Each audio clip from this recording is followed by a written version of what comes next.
So start the property of the magnet.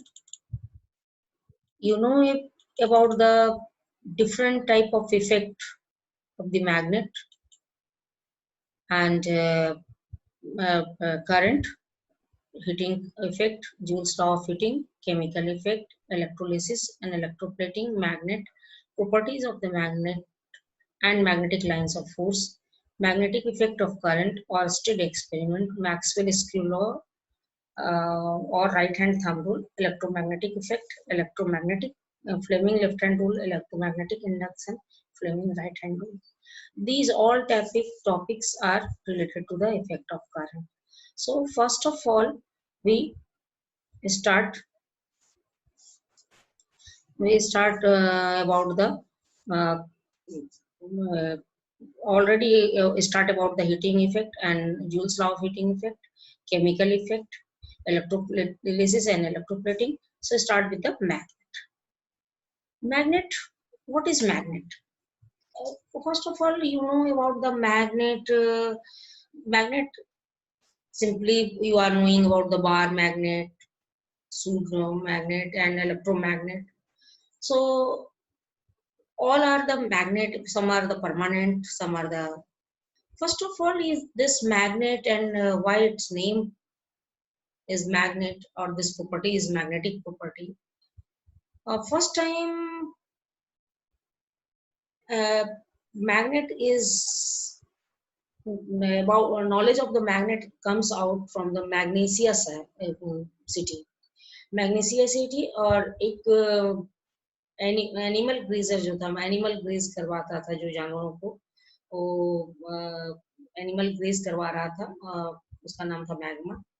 वो अपने XC को लेके और वो जब जंगल में गया तो उसको एक स्टोन में उसके एक्सी फंस गई, तो वो घबरा गया और वो गांव आया, गांव के लोग गए, गांव लोग भी अपना सोच रहे थे कि कोई या तो बहुत बड़ा जीव होगा या कुछ, तो वो उसको पकड़ने के लिए, उसको मारने के लिए उसको अटैक किया। तो जिसके लोहे के थे वो चिपक गए और जिसके नहीं थे वो नहीं। तो उन्होंने कहा ये तो बहुत ही अजूबा सा स्टोन है, इसको लुढ़का के उन लोगों ने गांव में लाया और उसका नाम पड़ा मैग्नेट।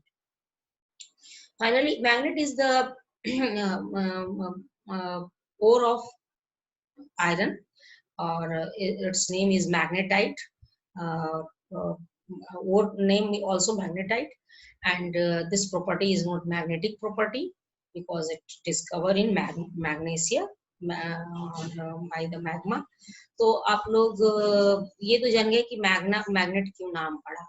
अब मैग्नेट है क्या, हुआ क्या कि जब वो लोग देखे कि अरे तो किसी चीज को अट्रैक्ट कर रहा है तो उसको उन्होंने पहले टांगने की कोशिश की, तो फिर वो मैग्नेटिक सब्सटेंस जब ये मैग्नेट को टांगा तो वो नॉर्थ और साउथ डायरेक्शन में अलाइन हो गया। फिर उन लोगों ने घुमाया, फिर से टांगा, तो फिर वो आपका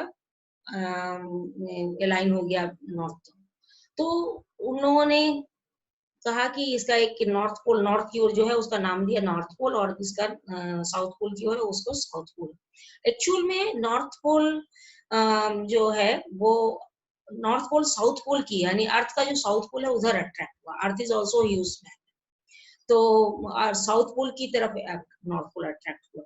सो geographical north is the magnetical south and geographical south is the magnetical north. तो ये है कॉन्सेप्ट, और उसी के अनुसार हम लोग का नॉर्थ पोल और साउथ पोल नाम डिनोट किया गया कि नॉर्थ की ओर जो ज्योग्राफिकल नॉर्थ की ओर जा रही है वो नॉर्थ पोल है, और जो ज्योग्राफिकल साउथ की ओर जा रही है वो साउथ है।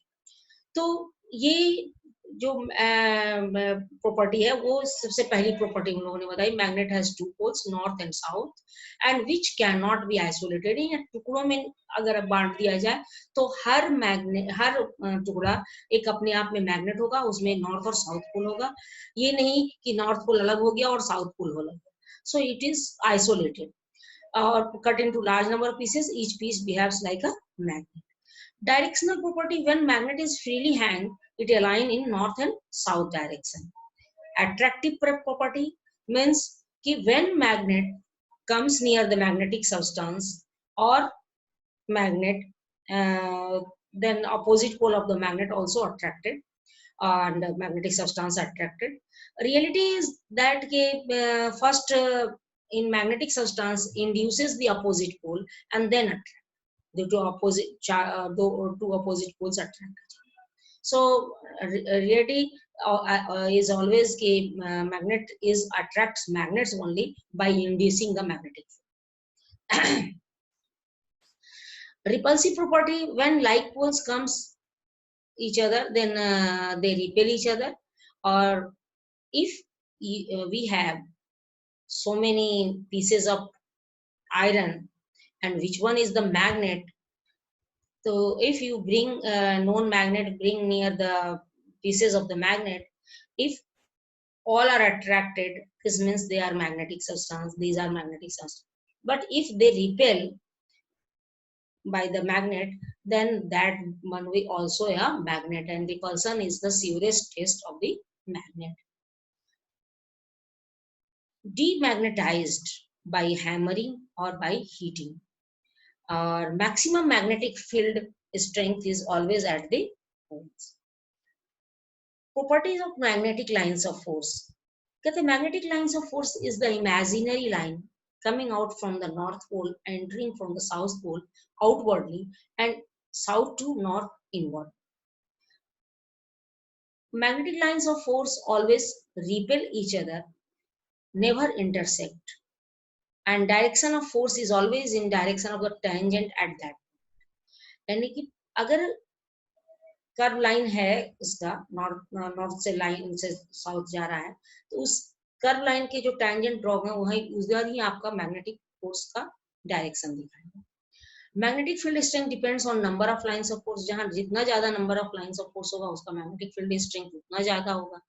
Lines of force are denser at the poles, so magnetic field strength maximum at the poles.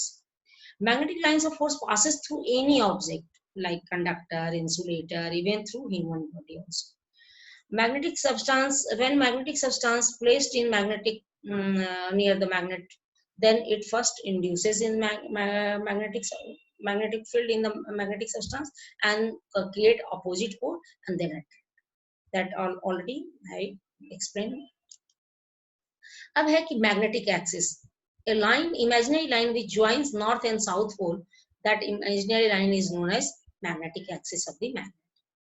और magnetic lines of force already बताया तुम लोगों को कि imaginary lines which represent the path of the magnetic field, and these are coming from north pole and south pole, and the direction of magnetic field is always along the tangent of that at that point. तो ये आपका at any point magnetic lines force gives the, so किस एक अगर intersect करेगा तो क्या होगा, दो टेंजेंट ड्रॉ हो जाएगा उस पॉइंट पे और दो डायरेक्शन में मैग्नेटिक फोर्स दिखाएगा. लेकिन ऐसा पॉसिबल नहीं है एक पॉइंट पे एक ही डायरेक्शन में magnetic force. Intensity of magnetic field और मैग्नेटिक फ्लक्स डेंसिटी, ये क्या है भाई? तो तुम लोगों को चार्ज में भी बताए थे कि एक यूनिट चार्ज जो किसी चार्ज फील्ड में रखा जाता है तो वो जो फोर्स एक्सपीरियंस करता है उसी को हम लोग मैग्नेटिक चार्ज डेंसिटी कहते हैं. ठीक उसी तरह से magnetic flux density of a point, किसी एक पॉइंट का in a magnetic field, the force experienced by the north pole of unit strength, जैसे यूनिट चार्ज का था वैसे प्लेस्ड एट दैट पॉइंट, तो जो फोर्स एक्सपीरियंस करता है वही उसका intensity of the magnetic field या मैग्नेटिक फ्लक्स डेंसिटी कहलाता है. इसका ऐसा ही यूनिट न्यूटन पर एम्पियर मीटर होता है और वेबर पर मीटर स्क्वायर और टेस्ला. मैग्नेटिक फ्लक्स क्या है भाई? तो कहता है कि जब हम कोई भी सरफेस को, कोई भी सब्सटेंस को मैग्नेटिक फील्ड में रखते हैं तो उससे magnetic lines of force pass करता है. तो हम लोग को क्या लगता है कि उसमें से मैग्नेटिक फील्ड आउटवर्ड की आउटवर्ड डायरेक्शन में जा रहा है, ओरिजिनेट हो रहा है, निकल रहा है उसमें से. तो दैट इज कॉल्ड, जो कम आउट होता है वहां से मैग्नेटिक लाइंस ऑफ फोर्स, उसी को हम लोग फ्लक्स कहते हैं, मैग्नेटिक फ्लक्स. कोई भी सरफेस है मैग्नेटिक फील्ड में रख दिए, उसमें से जितना magnetic lines of force come out हो रहा है वो क्या हो गया, उसका मैग्नेटिक फ्लक्स. इसको फाई से रिप्रेजेंट करते हैं, फाई एम, और that is equal to magnetic field intensity into area.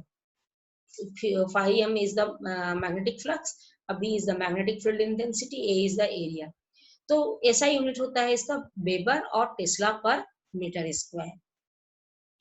Magnetic field region in space around the magnet, magnetic field है क्या भाई, तो जैसे कि इलेक्ट्रिक फील्ड क्या था, जो कहीं पर भी कोई भी स्पेस है उसके चारों ओर जो मैग्नेटिक फील्ड होगा उसी को हम लोग मैग्नेटिक फील्ड, मैग्नेटिक इफेक्ट होगा उस एरिया को हम लोग मैग्नेटिक फील्ड कहते हैं। कहता है कि region in space around magnet where magnetic field is experienced, that is called magnetic effect or called magnetic field that magnet. Magnetic substance on the basis of magnetic behavior, three types. Diamagnetic, those substance which placed in magnetic field acquire feeble magnetic, small amount of magnetic opposite of the direction of magnetic field. जिस magnetic field में रखा गया है, जिसका north और south pole दिखा रहा है, उसके अपोजिट डायरेक्शन में मैग्नेटिक फील्ड क्रिएट होगा, तो उसको हम लोग डायमैग्नेटिक सब्सटेंस कहते हैं। और एग्जांपल है bismuth, zinc, copper, diamond, silver, gold, mercury, water etcetera. Paramagnetic substance, दो substance which placed in the magnetic field acquire small amount of magnetic field in the direction of magnetic field. ये था opposite direction, diamagnet opposite, और ये in the direction of magnetic field, लेकिन small amount में। That जैसे example होगा aluminium, platinum, manganese, oxygen etcetera. Ferromagnetic substance, दो substances which placed in magnetic field and are strongly magnetised in the direction of magnetic field, और ये होता है cobalt, nickel, iron. ये हम लोगों को फेरोमैग्नेटिक सब्सटेंस असल में क्या है कि फेरोमैग्नेटिक सब्सटेंस का एक एक एटम जो है वो अपने आप में एक छोटा मैग्नेट है, और इसीलिए इसको डाइपोल मोमेंट कहते हैं, जिसको हम लोग एक एक छोटा एटम को हम लोग डाइपोल मोमेंट। और ये किसी भी मैग्नेटिक सब्सटेंस में ये क्या होता है, डाइपोल जो है वो हाइपोजिट वे में मैनेज रहता है। जब ये सेम मैनर में मैनेज हो जाता है तो ये मैग्नेटाइज्ड हो जाता है। तो जब ये ग्रुप ऑफ एटम जब रहता है एक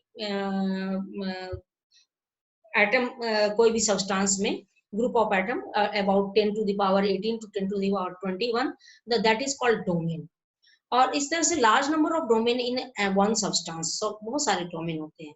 और जब ये डोमेन में मैग्नेटिक सब्सटेंस जो एटम है वो अलाइन हो जाते हैं सेम डायरेक्शन में, तो उसको हम लोग कहते हैं कि मैग्नेटाइज्ड हो गया। और ये डोमेन को मैग्नेट अरेंज होने के प्रोसेस को ही हम लोग मैग्नेटाइजेशन कहते हैं। और ये होता है due to displacement of boundaries of the domains and the rotation of the domains. तो ये हर मैग्नेट अपने आप में स्मॉल मैग्नेट की तरह बिहेव करता है। अब कहता है कि ये दो चीज पर डिपेंड करता है, displacement of boundaries of domains and the rotation of domains. Curie temperature कहता है कि जब टेम्परेचर इंक्रीज किया जाता है तो फेरोमैग्नेटिक सब्सटेंस का मैग्नेटिक प्रॉपर्टी है वो डिक्रीज करता है, और एक ऐसा टेम्परेचर आता है जहां पर से ये अपना फेरोमैग्नेटिज्म ही छोड़ देता है और ये अब पैरामैग्नेटिज्म की तरह बिहेव करता है। और इस टेम्परेचर पर जहां पर ये फेरोमैग्नेटिक प्रॉपर्टी छोड़कर पैरामैग्नेटिक सब्सटेंस की तरह बिहेव करने लगता है, उस टेम्परेचर को क्यूरी टेम्परेचर कहते हैं। ठीक है, अब कहता है कि हम लोग इतने चीज जानने के बाद हम लोगों को पढ़ना है कि करंट का मैग्नेटिक इफेक्ट कैसे होता है। तो इसका सबसे पहले ऑर्स्टेड ने पता लगाया था। ऑर्स्टेड ने क्या है, एक एक्सपेरिमेंट कर रहे थे, एक कंडक्टर को लगाया, उसके नीचे उन्होंने पूरा सर्किट बनाया और सर्किट बना के एक मैग्नेटिक नीडल नीचे में रख दिया।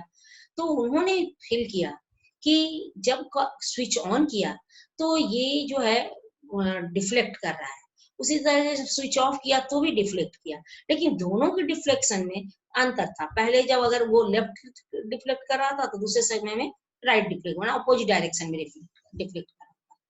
तो उन्होंने एक्सपेरिमेंट में यही ऑब्जर्व किया कि when current flowing south to north over the magnetic needle, then north pole of the magnetic needle deflects west. इसको हम देखो, ये रेड जो किए स्नो इसका है, तो स्नो से SNOW, स्नो से हमको सेंटेंस बन जा रहा है when current passes south to north over the magnetic needle, then north pole of the magnetic needle deflected towards west. ये एक्सपेरिमेंट का उन्होंने पता लगाया और तब उन्होंने फिर करंट का डायरेक्शन को चेंज किया।